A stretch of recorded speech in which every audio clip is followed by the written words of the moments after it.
ದ್ವಿತೀಯ PUC ಇತಿಹಾಸ 10 ಅಂಕದ ಒಂದು ಬಹು ನಿರೀಕ್ಷಿತ ಪ್ರಶ್ನೆಯನ್ನು ಈ ಒಂದು ವಿಡಿಯೋದಲ್ಲಿ ಚರ್ಚೆ ಮಾಡ್ತಾ ಇದ್ದಾನೆ. ವಿಡಿಯೋನ ಕೊನೆ ತನಕ ನೋಡಬೇಕಂದ್ರೆ ನಿಮಗೆ ಪೂರ್ತಿಯಾಗಿ ಅರ್ಥ ಆಗುತ್ತೆ. ಚಾನಲನ್ನು ಸಬ್ಸ್ಕ್ರೈಬ್ ಮಾಡ್ಕೊಂಡು ವಿಡಿಯೋನ ಲೈಕ್ ಮಾಡಿ, ನಿಮ್ಮ ಸ್ನೇಹಿತರಿಗೆ ಒಂದು ವಿಡಿಯೋ ಶೇರ್ ಮಾಡಿ. ಟೆಲಿಗ್ರಾಮ್ ಚಾನಲ್ ಲಿಂಕನ್ನು ಡಿಸ್ಕ್ರಿಪ್ಷನಲ್ಲಿ ಕೊಟ್ಟಿದ್ದೀನಿ, ಹೋಗಿ ಜಾಯ್ನ್ ಆಗಿ. 10 ಅಂಕದ ಒಂದು ಫಿಕ್ಸ್ ಪ್ರಶ್ನೆ ಯಾವುದಾದ್ರು ಅಂತಂದರೆ ಅಶೋಕನ ಜೀವನ ಮತ್ತು ಸಾಧನೆಗಳನ್ನು ವಿವರಿಸಿ. ತುಂಬ ಸಿಂಪಲ್ ಆಗಿ ಹೇಳ್ತೀನಿ, ಏನು ವರಿ ಮಾಡ್ಕೊಳ್ಳುವಂಥ ಅವಶ್ಯಕತೆ ಇಲ್ಲ. ಎಷ್ಟು ಹೇಳ್ತೀನಿ ಅಷ್ಟು ಕೇಳಿದ್ರೆ ಸಾಕು. ಅಶೋಕ್ ಮಹಾಶಯ ಕ್ರಿಸ್ತಪೂರ್ವ ಶಾಲಿವಾಹನ ಶಕೆ ಪೂರ್ವ 773 232 ನೆನ್ಪಿಟ್ಕೋಬೇಕು, ಆಯಿತಾ. ನೆಕ್ಸ್ಟ್ ಪೀಠಿಕಾ ಭಾಗದಲ್ಲಿ ಕಡ್ಡಾಯವಾಗಿ ಪೀಠಿಕೆಯನ್ನು ಹಾಕಲೇಬೇಕಾಗುತ್ತೆ. ಸೊ ಪೀಠಿಕೆಯನ್ನು ನೀವು ಬರೀಬೇಕಾಗುತ್ತೆ. ನೆಕ್ಸ್ಟ್ ಒಂದೊಂದಾಗಿ ಸಿಂಪಲ್ ಆಗಿ ನೋಡ್ತಾ ಹೋಗೋಣ. ಅಶೋಕನು ಮೌರ್ಯರಲ್ಲಿ ಅತ್ಯಂತ ಪ್ರಸಿದ್ಧ ರಾಜ, ದೇವನಾಂ ಪ್ರಿಯದರ್ಶಿ ಎಂಬ ಬಿರುದನ್ನು ಹೊಂದಿದ್ದ. ಸರಿ ಆಯಿತು, ಗೊತ್ತಾಯಿತು. ಅವ್ನು ಯಾವ ಬಿರುದನ್ನು ಹೊಂದಿದ್ದ? ದೇವನಾಮ ಪ್ರಿಯದರ್ಶಿ. ಸರಿ ಆಯಿತು. ಕ್ರಿಸ್ತಪೂರ್ವ 273 ಶಾಲಿವಾಹನ ಶಕೆ ಪೂರ್ವ 273 ಅಧಿಕಾರಕ್ಕೆ ಬಂದಿದ್ದ. ಆದರೆ ಕಿರೀಟಧಾರಣೆಯಾಗಿದ್ದು ಕ್ರಿಸ್ತಪೂರ್ವ 269. ಈ ಅವಧಿಯಲ್ಲಿ ಅಶೋಕನು ತನ್ನ 100 ಜನ ಸಹೋದರರ ಜೊತೆ ಸಿಂಹಾಸನಕ್ಕಾಗಿ ಹೋರಾಡಬೇಕಾಯಿತೆಂದು ಇತಿಹಾಸಕಾರರ ನಂಬಿಕೆಯಾಗಿದೆ. ಅಂದರೆ ಈತ 269 ಈತನ ಕಿರೀಟಧಾರಣೆ ಆಗಿದ್ದರೂ ಕೂಡ ಆತ ಯಾಕೆ ಸ್ವಲ್ಪ ಲೇಟಾಗಿ ಬರ್ತಾನೆ ಅಂತಂದರೆ ಈ ಒಂದು ಕಾರಣ ಇಲ್ಲಿ ಅವರು ಕೊಡ್ತಾರೆ ಅಷ್ಟೇ. ನೆಕ್ಸ್ಟ್ ನೋಡೋದಾದರೆ ಕಳಿಂಗ ಯುದ್ಧ, ಮೇನ್ ಇಂಪಾರ್ಟೆಂಟ್. ಕಳಿಂಗ ಯುದ್ಧ ಶಾಲಿವಾಹನ ಶಕೆ ಪೂರ್ವ 261. ಅಶೋಕ ತನ್ನ ಸಾಮ್ರಾಜ್ಯವನ್ನು ವಿಸ್ತರಣೆ ಮಾಡುವಂತಹ ಉದ್ದೇಶದಿಂದ ಕ್ರಿಸ್ತಪೂರ್ವ 261 ಬಲಿಷ್ಠ ರಾಜ್ಯ ಆಗಿರ್ತಕ್ಕಂಥ ಕಳಿಂಗದ ಮೇಲೆ ಯುದ್ಧಕ್ಕೆ ಹೋಗ್ತಾನೆ. ದಂಡಯಾತ್ರೆ ಪರಿಣಾಮವನ್ನು ಅಶೋಕನ 13ನೇ ಬಂಡೆಗಲ್ಲು ಶಾಸನ ವಿವರಿಸುತ್ತೆ. ಈತನ ಒಂದು ಏನು ಕಳಿಂಗ ಯುದ್ಧ ಇದೆಯಲ್ಲ, ಕಳಿಂಗ ಯುದ್ಧದ ಬಗ್ಗೆ ಅಶೋಕನ 13ನೇ ಬಂಡೆಗಲ್ಲು ಶಾಸನ ನಮಗೆ ತಿಳಿಸುತ್ತೆ. ಈ ಭೀಕರ ಯುದ್ಧದಲ್ಲಿ ಅಶೋಕ ಗೆಲುವನ್ನು ಸಾಧಿಸಿದ್ದಾನಾದರೂ 1,00,000 ಸೈನಿಕರು ಪ್ರಾಣ ಕಳೆದುಕೊಂಡರು. 1,50,000 ಸೈನಿಕರು ಯುದ್ಧ ಖೈದಿಗಳಾದರು. ಈ ರಕ್ತಪಾತದಿಂದ ಅಶೋಕನ ಮನ ಕರಗಿತ್ತು. 1,00,000 ಜನ ಸಾಯ್ತಾರೆ, 1,50,000 ಜನ ಯುದ್ಧ ಖೈದಿಗಳಾಗ್ತಾರೆ. ಇದರಿಂದ ರಕ್ತಪಾತ ಜಾಸ್ತಿ ಆಗುತ್ತೆ, ಅಶೋಕನ ಮನ ಕರಗುತ್ತೆ. ಭವಿಷ್ಯದಲ್ಲಿ ಯುದ್ಧ ಮಾಡುವುದಿಲ್ಲ ಎಂದು ತೀರ್ಮಾನ ಮಾಡ್ತಾನೆ. ಅಶೋಕ ತೀರ್ಮಾನ ಮಾಡಿಬಿಡ್ತಾನೆ, ಬೇಡಪ್ಪ ಯುದ್ಧ, ಯಾಕೆ ಬೇಕಿದ್ದ ಅಂತ.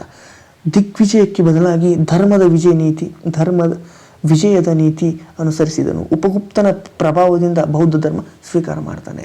ನೆಕ್ಸ್ಟ್ 3ನೇ ಪಾಯಿಂಟ್ ಪೀಠಿಕೆ. ಸೆಕೆಂಡ್ ಪಾಯಿಂಟ್ ಇದು. ನೆಕ್ಸ್ಟ್ ಸಾಮ್ರಾಜ್ಯದ ವಿಸ್ತಾರ.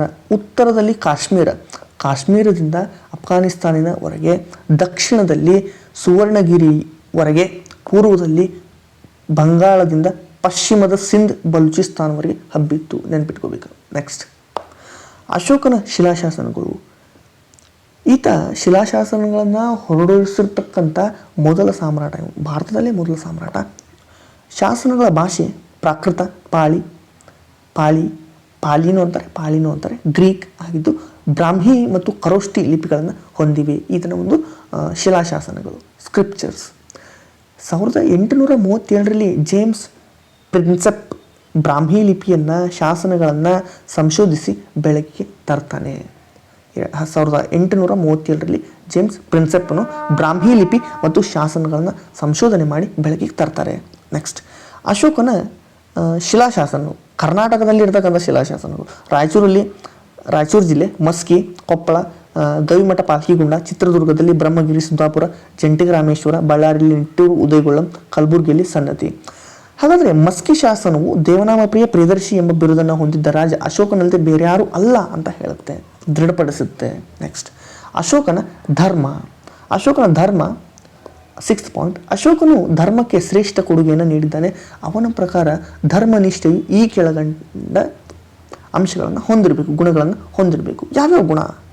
ತಂದೆ ತಾಯಿಯರಿಗೆ ವಿಧೇಯರಾಗಿರಬೇಕು, ಗುರುಗಳಿಗೆ ಗೌರವವನ್ನು ಕೊಡಬೇಕು. ತಂದೆ ತಾಯಿಯರಿಗೆ ವಿಧೇಯರಾಗಿರಬೇಕು, ಗುರುಗಳಿಗೆ ಗೌರವ ಕೊಡಬೇಕು. ನೆಕ್ಸ್ಟ್ ಪ್ರತಿಯೊಬ್ಬರು ಸತ್ಯವನ್ನೇ ನುಡಿಬೇಕು. ಸೇವಕರು ಕಿರಿಯರು ಅವಲಂಬಿತರನ್ನು ಪ್ರೀತಿಯಿಂದ ನೋಡಬೇಕು. ಸೇವಕರು ಕಿರಿಯರು, ಸಣ್ಣವರು, ಅವಲಂಬಿತರನ್ನು ಅಂದರೆ ವೃದ್ಧರು, ಅವರನ್ನು ಪ್ರೀತಿಯಿಂದ ಕಾಣಬೇಕು. ಮಾನವರು ಮತ್ತು ಪ್ರಾಣಿಗಳಿಗೆ ಹಿಂಸೆ ಮಾಡಬಾರ್ದು, ಒಟ್ಟೆ ಯಾವುದೇ ಕಾರಣಕ್ಕೂ ಹಿಂಸೆ ಮಾಡಬಾರ್ದು. ಪ್ರತಿಯೊಬ್ಬರು ಕೋಪ, ಕ್ರೌರ್ಯ, ದುಂದು ವೆಚ್ಚಗಳನ್ನು ನಿಗ್ರಹಿಸಬೇಕು. ಈ ದುಂದು ವೆಚ್ಚಗಳೇನಿರ್ತಲ್ಲ ಇದನ್ನು ಅವ್ರು ಬಿಡಬೇಕಾಗತ್ತೆ. ಈ ಕ್ರೌರ್ಯವನ್ನು ಬಿಡಬೇಕು, ಕೋಪವನ್ನು ಬಿಡಬೇಕಂತ ಹೇಳ್ತಾನೆ ಉಪಗುಪ್ತನ ಪ್ರಭಾವದಿಂದ ಈ ಅಶೋಕ. 7ನೇ ಪಾಯಿಂಟ್, ಬೌದ್ಧ ಧರ್ಮದ ಪ್ರಚಾರಕ್ಕೆ ಅಶೋಕನು ಕೈಗೊಂಡಿರ್ತಕ್ಕಂಥ ಕ್ರಮ. ಬೌದ್ಧ ಧರ್ಮದ ಪವಿತ್ರ ಕ್ಷೇತ್ರಗಳಾಗಿರ್ತಕ್ಕಂಥ ಲುಂಬಿನಿವನ, ಕಪಿಲವಸ್ತು, ಗಯಾ, ಸಾರನಾಥ, ಕುಶಿನಗರವನ್ನು ಸಂದರ್ಶಿಸಿದನು, ಹೋಗ್ತಾನೆ, ಭೇಟಿ ಕೊಡ್ತಾನೆ. ನೆಕ್ಸ್ಟ್ 2ನೇ ಪಾಯಿಂಟಲ್ಲಿ ಸಾಮ್ರಾಜ್ಯದಾದ್ಯಂತ ಬೌದ್ಧ ವಿಹಾರಗಳನ್ನು ನಿರ್ಮಿಸ್ತಾನೆ. ಅಂದರೆ ಭಿಕ್ಷುಗಳಿಗೆ ಬಂದಾಗ ಅವ್ರಿಗೆ ವಿಶ್ರಾಂತಿ ಕೊಠಡಿಗಳನ್ನು, ವಿಶ್ರಾಂತಿ ಗೃಹಗಳನ್ನು ನಿರ್ಮಾಣ ಮಾಡ್ತಾನೆ. ವಿಹಾರ ಅಂದರೆ ಅದೇ. ಬೌದ್ಧ ಧರ್ಮ ಪ್ರಚಾರಕ್ಕಾಗಿ ಧರ್ಮ ಮಹಾಮಾತ್ರರು ಎಂಬ ಅಧಿಕಾರಿಗಳನ್ನು ನೇಮಿಸ್ತಾನೆ. ಇವರು ಧರ್ಮಕ್ಕೋಸ್ಕರನೇ ಕೆಲಸ ಮಾಡಬೇಕು, ಬಟ್ ಅವ್ರಿಗೆ ಸ್ಯಾಲ್ರಿ ಕೊಡ್ತಾರೆ ಅಷ್ಟೇ. ಕ್ರಿಸ್ತಪೂರ್ವ 750ರಲ್ಲಿ ಪಾಟ್ಲಿಪುತ್ರದಲ್ಲಿ 3ನೇ ಬೌದ್ಧ ಸಮ್ಮೇಳನವನ್ನು ಆಯೋಜನೆ ಮಾಡ್ತಾನೆ. ನೆಕ್ಸ್ಟ್ 5ನೇದು, ಬೌದ್ಧ ಧರ್ಮದ ಪ್ರಚಾರಕ್ಕಾಗಿ ಬರ್ಮಾ, ಅಫ್ಘಾನಿಸ್ತಾನ್, ಶ್ರೀಲಂಕಾಗಳಿಗೆ ನಿಯೋಗಗಳನ್ನು ಕಳಿಸ್ತಾನೆ. ಅಂದರೆ ಅಲ್ಲಿ ಹೋಗಿ ಪ್ರಚಾರವನ್ನು ಮಾಡಲಿಕ್ಕೆ ಜನರನ್ನು ಕಳಿಸ್ತಾನೆ. ನೆಕ್ಸ್ಟ್ ಶಾಂತಿ ಸೂಚಕವಾಗಿ ಬೋಧಿ ಗಿಡ ಇರುತ್ತಲ್ಲ, ಆ ಬೋಧಿ ಗಿಡದೊಂದಿಗೆ ಮಹೇಂದ್ರ ಮತ್ತು ಮಗಳು ಸಂಘಮಿತ್ರೆಯನ್ನು ಶ್ರೀಲಂಕಾಕ್ಕೆ ಕಳಿಸ್ತಾನೆ ಅಶೋಕ. ನೆಕ್ಸ್ಟ್ ಮುಂದೆ ನೋಡೋದಾದರೆ ಸಿಂಪಲ್ ಆಗಿದೆ, ಏನು ವರಿ ಮಾಡ್ಕೊಳ್ಳುವಂಥ ಅವಶ್ಯಕತೆ ಇಲ್ಲ. ಸಿಂಪಲ್ ಕ್ವೆಶ್ಚನ್ ಇದು. ಅನೇಕ ಕಲ್ಯಾಣಕಾರ ಚಟುವಟಿಕೆಗಳನ್ನು ಕೈಗೊಂಡಿರ್ತಕ್ಕಂಥ ಈತ ಬಾವಿಗಳನ್ನು ತೋಡಿಸ್ತಾನೆ, ವಿಶ್ರಾಂತಿ ಗೃಹಗಳನ್ನು ಕಟ್ಟಿಸ್ತಾನೆ, ರಸ್ತೆ ಬದಿಗಳಲ್ಲಿ ಫಲ ನೀಡುವ ಮರಗಳನ್ನು ಕೂಡ ಬೆಳೆಸ್ತಾನೆ, ನಡೆಸ್ತಾನೆ. ಮಾನವ ಮತ್ತು ಪ್ರಾಣಿಗಳಿಗೆ ಆಸ್ಪತ್ರೆಗಳನ್ನು ನಿರ್ಮಿಸ್ತಾನೆ. ಅದೇ ರೀತಿ ಶಾಲೆಗಳನ್ನು ಕೂಡ ಸ್ಥಾಪಿಸಿದನು. ಬಡವರಿಗೆ, ಅಂಗವಿಕಲರಿಗೆ ಉಚಿತ ಊಟದ ವ್ಯವಸ್ಥೆಯನ್ನು ಕೂಡ ಅಶೋಕ ಮಾಡ್ತಾನೆ. ತನ್ನ ಪ್ರಜೆಗಳಿಗೆ ತಂದೆಯಂತೆ ಇದ್ದನು. ಸೇವೆ ತ್ಯಾಗ ಇದರ ಗುರಿಯಾಗಿತ್ತು.